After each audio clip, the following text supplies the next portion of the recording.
saya tak suka penceramah yang buat lawak. Tak suka sudah.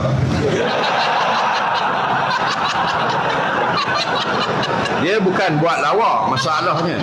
Dia benda yang serius, dia jadi tak minat. Tapi kalau kita selitkan dengan jenaka sikit, dia jadi mudah ingat dan sebagainya. Darjah berapa? Darjah 3. Umurnya berapa? Umur 9. 9 tahun. Sekolah mana? Darul Taqwa. Darul Taqwa. Naik apa pergi sekolah? Tangga.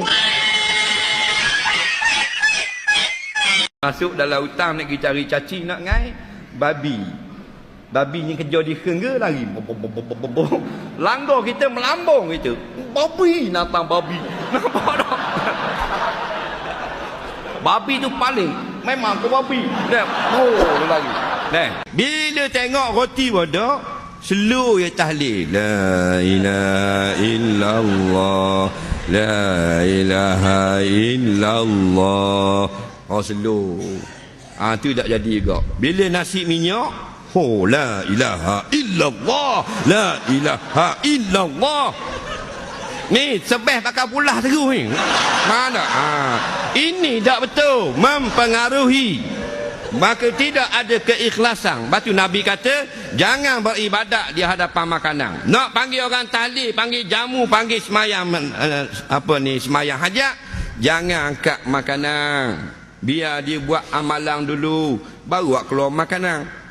Naik tangganya ni. Mapopopopopo membona mishalala. Contohlah, contoh. Ni kaki TikTok lagi ni. Tahun 1980 suami saya mati lemas. Oh siang. Tahun 88 suami kedua mati darah tinggi. Allahu Rabbi, sedih sungguh. Tahun 96 suami ketiga mati kemalangan. Wah, memang tragedi sungguhlah. Sangat-sangat tragedi. 3 suami mati belaka. Banyaknya pahala perempuan. Soalan saya, kalau takdir saya masuk syurga dan ketiga-tiga suami saya masuk syurga, suami mana akan menjadi suami saya di syurga nanti? Suami pertamakah, keduakah, ketigakah? Tapi saya suka suami kedua. Sebab muka dia lebih kurang muka ustaz.